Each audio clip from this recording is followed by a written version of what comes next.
Hi everyone, I'm Roy Güllüoğlu. Welcome to another episode of Market Update featuring by Rationale and Market Soul.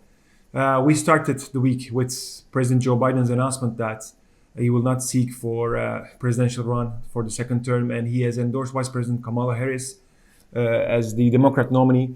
The focus will now be on confirming a new Democratic nominee.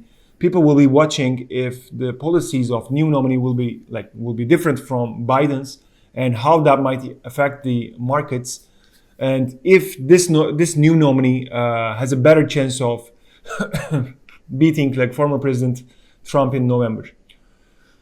So accordingly, the current market theme is political uncertainty following Joe Biden's decision not to seek for the second term, and the interest rate cuts probabilities, especially driven by growth risk and ongoing earnings season. In the coming days, market focus on either of these themes will influence pricing.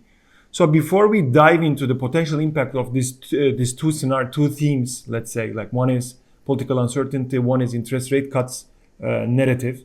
Let's quickly review what happened with last week data. First of all, we received core retail sales data. It's a bit threatening the a disinflation path for the disinflation path. As you can see, the number is higher than the forecast. It's coming down from the previous number. That's a good sign. But yeah, but it wasn't influential at all. But retail sales is you need to give some important.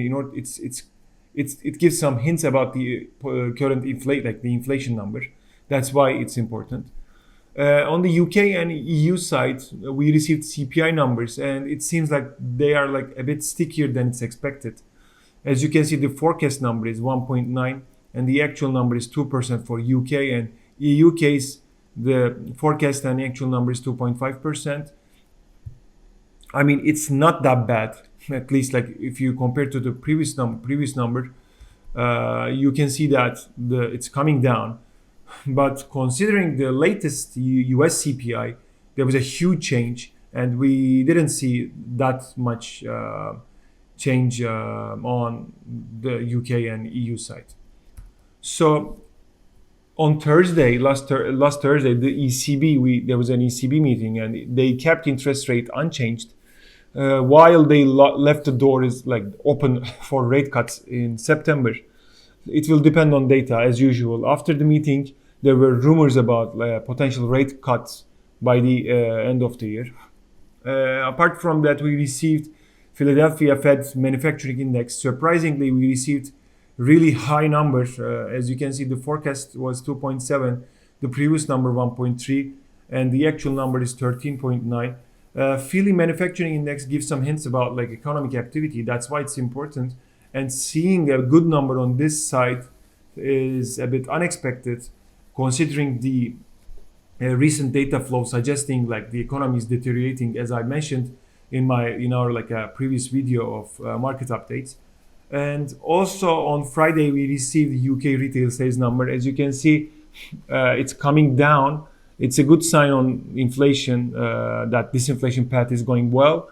And yeah, for the rest of the week, we're gonna receive US existing home sales, which is pretty important in terms of seeing the lagged impact of high interest rates. Because as you might all know, the Fed is expecting to see some disinflation in shelter side, and the shelter side. That's why, in that terms, US existing home sales and US new home sales data will be important to follow to see that impact. Also, we're going to receive some preliminary S&P manufacturing and services PMIs across the world from EU side, from US side. But the highlight of the week will be US PC price index. You can also follow in Twitter the Market Soul Twitter account. As you can see, every week we have the forecast we give all the highlight of the week, and also, as you can see here, for example, for the GDP data we're gonna receive, and there are pro tips that we are trying to suggest, like why this is important. For example, the loan prime rate, as you can see, China side is a bit problematic still. That's why they want to boost the economy in order to fuel the economic growth, and that's why it's important. That's why we're following. Why PMI numbers, for example, are important. Here, it's the way to follow why economic data is important. So Market Soul on Twitter, you can follow that. And so in general, this was the economic calendar side, but for the themes that I mentioned, I would like to show you a kind of a table that examines the ongoing themes on market pricing, like what's the market sentiment, where we are, and how to evaluate the upcoming data. As mentioned, the main focus is on political uncertainty and the likelihood of interest rate cuts, right? That's why I differentiate this. One market focus on an interest rate, one is political uncertainty. So let's start with the interest rate part. If interest rates come into focus, I think two previous video I was mentioning, if the interest rate cuts, if we receive negative data, that means negative economic growth related data, that means Fed's room to keep rates high is tightening. That means they need to act faster than expected. Then they need to act fast, then they need to cut rates. That's the mentality that we need to follow. So bad data, lower yields. Accordingly, we might expect to see better positive pricing, risk-on sentiment to get in the action. So each new piece of negative economic data will increase likelihood of rate cuts. That would lower the bond yields and put pressure on USD and create opportunities for gold and risky assets. Why give some opportunity for gold? First of all, gold is influenced by real rates a lot. What is real rates? US 10-year yields minus inflation expectation. So when rates come down, that means US yields come down, and that real rate will decrease, and investor will seek for better opportunities because risk-free rate will be low, and they will be directed to some other opportunities like gold. And especially in an environment where the political uncertainty is there and the yields are low, in that scenario, I mean, as an investor, where would I go? Gold would be the best opportunity for me, I guess. Yeah. Okay.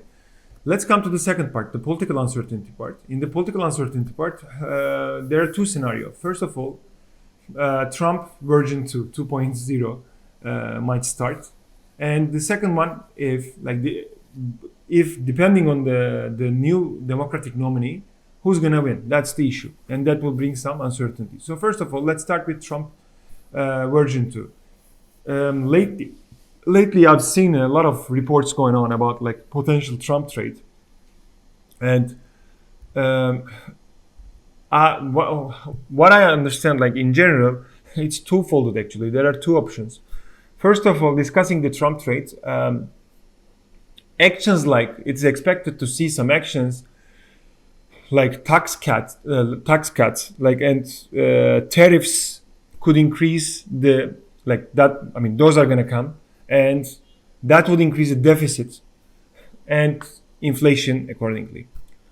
As the shortfall from tax cuts would be financed by new borrowings, this could lead to a negative reaction in bond market itself, and it's going to be higher yields, and potentially ending rate cut cycle and the stock market rally. That's the first expectation from that's the first analyze that I have read in general, and yeah, it makes sense. But however, during uncertain times, safe haven investments could also strengthen the USD. So in this scenario, high tariffs would lead higher USD and higher yields. And also, if Trump couldn't manage to win Congress, the majority of the Congress, that would lead to some uncertainty, and that would also support the USD. That's the first scenario for the Trump version 2. The second scenario is if he gives more importance on trade competition with especially China and Japan, Trump prefers a weaker USD. So, considering Japan and China are the main competitors in this regard, Japan's current situation will be helpful as their currency has been lowest. I don't know, maybe it's around 158 levels right now, USD and currency. Also, considering the yield spread between US yields and the China, it is around its all-time high, this spread. There is room for yuan to increase as well. So in both cases of Trump version 2, being a majority in Congress will play pretty crucial role in order to make change that he wants. And that's the way to avoid the uncertainty. That's the issue. And so, yeah, we covered this part. And what about who's going to win side? That in that scenario, if polls currently says Kamala doesn't have chance, Trump is highly Trump is the base scenario right now, as far as I read. But if another nominee comes and if the competition gets hotter, in that scenario, that would create a significant uncertainty, which would trigger a risk-off situation in the market general. So in such scenario, gold is expected to remain strong. Also, we might see selling in U.S. indices that are already at peak levels. It's also sort of continuation of profit-taking activity, which went on last week. So that's kind of an excuse, especially for the profit-taking activity. In large cap growth stocks, you can define it Magnificent 7, Nasdaq 100 kind of stocks. Like a Tesla, Amazon. Actually, Tesla did not do its movement compared to Nvidia and stuff, but yeah. Or alternatively, in that uncertainty scenario, rather than just selling all across US equities, maybe we can see the continuation of this rotation trend that has been going for a week.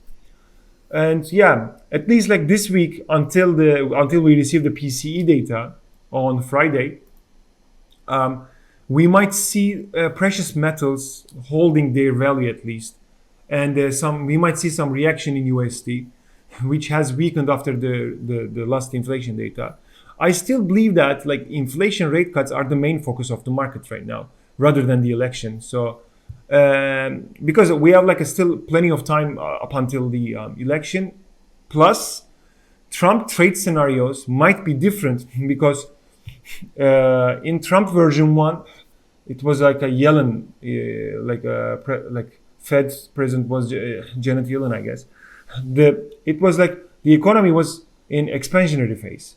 But here, in this scenario, we're in a tightening phase, and it's just potential.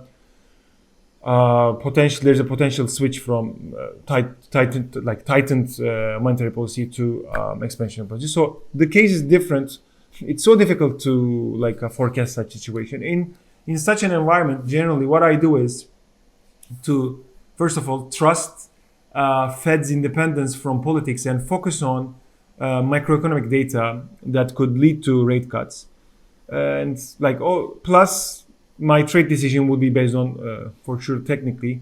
But before getting into charts, let me show you the latest interest rate cut probabilities of three major central bank: Fed, ECB, and Bank of England. Now let's look at those.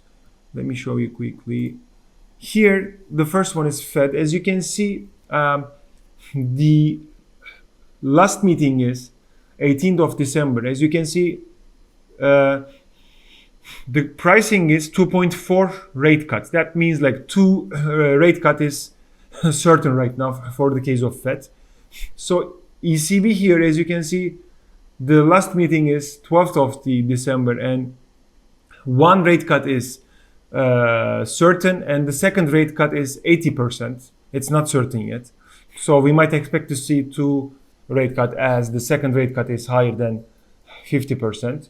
In that scenario, that would be like ECB would make three rate cuts in a year, and Fed would make two rate cuts in that scenario. But considering like they're like, I mean, ECB acted first. Generally, it is expected to see if one acts, the other to follow, but sometimes it doesn't work. And for the Bank of England case, for the end of the year, it's the same scenario for the ECB. The first rate cut is expected to see in the September in like US. Then the second is expected to see. Its second is not certain for the Bank of England case scenario, but it's the second one is 80%. For FX traders, the key point is the dollar yields actually in the 1 year and 2 year yields. They're all trending lower. Like I'll show you US 10 yields as well a little bit later in charts. That's actually negative for the US economy. Like additionally, expectations for rate cuts but by ECB and the Bank of England have shifted a bit. They're now expected to cut rate less frequently this year than anticipated a few weeks ago. So persistent inflation in Europe and like let's say not persistent but sticky inflation in Europe and UK is hurting the enthusiasm of traders had for lower yields, because they expect, okay, if the inflation is going to be high, okay, why should I buy like EU or UK bonds? Meanwhile, on the like USD and yen side, Japan is expected to raise interest rate this year, unlike the other G10 countries. So the Fed is hoping for a rate cut if core PCE number on Friday drops to 2.5%, which should be in line with the 2% inflation rate, inflation target. And yeah, like that's the current environment. Also, U.S. political uncertainty might make dollars decline questionable in the upcoming weeks. Okay, like inflation coming down, it's gonna come down, dollar gonna come down, but political uncertainty is still there.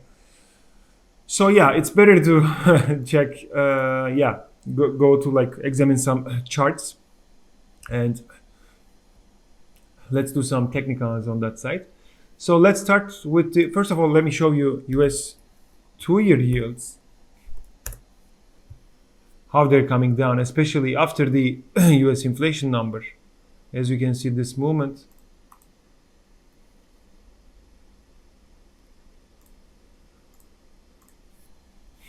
And accordingly, let me come to the XY. We saw that impact here. I had mentioned this double bottom here. After, like today, we're here.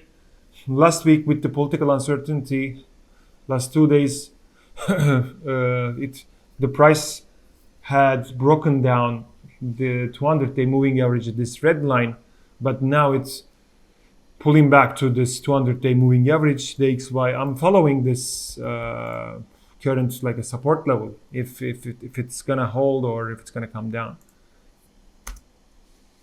On US 10-year yields, we see the same issue here. Also here, what I see, maybe I don't know, it could be evaluated like ABCD, Elliott waves. I don't know, like it made this move, then it came back. But yeah, I think there's a better one in BTC USD. So in general, coming to the XY, I still follow this weekly chart of symmetrical triangle chart pattern. 1 touch, 2 touch, 3 touch, 4 touch, come down, and yeah, we might. It's possible to see such movement as we see more political uncertainty. But yeah, we need to assess if this political uncertainty is balanced by rate cut probabilities. That's the adjustment that we need to make. It's pretty tough market right now. I think it's pretty difficult. That's why I would suggest to have like tight stops while you trade. And yeah, let me go to gold as well. Like in the weekly chart, we're still like its uptrend is so powerful here. It's really nice.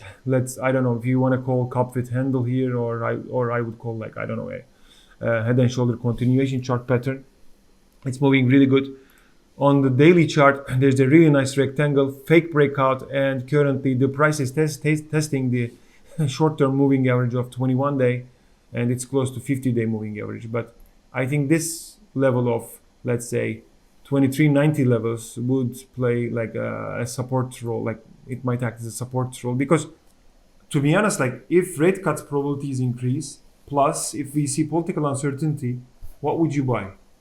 I mean, I don't see any, like, my current gold perspective, not to buy at every level, but in any kind of correction like this, in any kind of correction to its moving averages, it might be an opportunity to build some position. That's the issue. That's the important part. I think that's the mentality that I have for the gold right now. And this is all country world index. It's kind of an indicator of general equity markets. As you can see, there's a like pretty powerful like uptrend, and here's a bullish flag. Generally, the bullish flag price target is around 122 levels. It broke out and it's pulling back right now. As like first of all, political uncertainty, U.S. plus growth concerns across the world. Like also in China is still problematic. That's why. It's also in Europe, earnings of ASML was bad, and yeah, it's pretty normal to see such correction in the equity markets in general, as we are at the peak. So maybe like if you want to be only like a long only in US, in equities in general, I think sector rotation is the major play right now. And while speaking of sector rotation, this is the chart of RSP, like equally weight. Let me show you this. Sorry. The name is, Russell 1000 Value Index over Nasdaq. I took the ratio of it. As you can see, this movement is showing the sector rotation from large cap technology stocks to value stocks, like small and mid-sized stocks. That's in the Russell Index. Oil is also impacted by this economic growth concerns. As you can see, last 2 days, let's say like 3% and 3.5% decline here.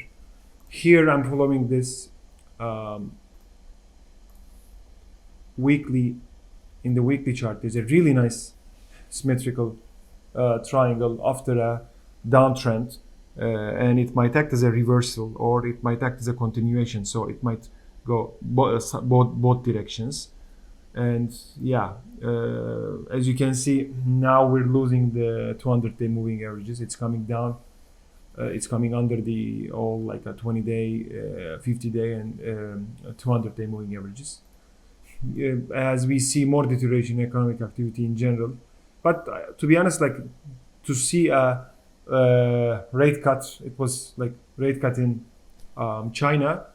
They're trying to attract, because they have some issues with startups in China, growth issues, and it's kind of a step to solve these issues. I don't know how the market will react on this, but yeah, China and oil is like, just you can follow the relationship between two. Another currency that you need to follow with oil is Canadian dollar. As you can see, USD is gaining strength against Canadian dollar with the price decline in oil, and that's how I was following the USD Canadian dollar. There's a descending triangle chart pattern after an uptrend, and we would expect technically to see a reversal to come down, not to go up. If it goes up, that means this chart pattern will be neglected. And lastly, I would like to show you the Bitcoin chart. As you can see, this Elliott wave, this ABCD pattern is like worked pretty well. After this point, we would expect to see first movement to point B, which is like 56k levels, and after that we might expect to see a rejection around this level of, let's say, 72k, and if it goes to 72k and if we see some rejection from there, potentially, who knows, but it might do this kind of action and create some maybe like cup with handle, and we might expect to see such movement for crypto if you're still pro crypto. Currently I don't see any like any downside on crypto, as rates is expected to come down in a political uncertainty. Like, I don't know, it's in just risk of environment. Cryptos are considered as like risky assets, I know, but sometimes, since the Bitcoin's like supply level is so low, it might act like gold. And yeah, it depends on the current macro environment. Yeah, we will see, but that's technically how I follow Bitcoin chart. And yeah, that's all I'm gonna talk about this week. And like, thank you for listening. Thank you like for your time. We will be appreciated if you can like share the video, like the video, and subscribe to Market Soul channel to see if you really like what you see here. And I hope you have like a great rest of the week. Have a good one. Bye.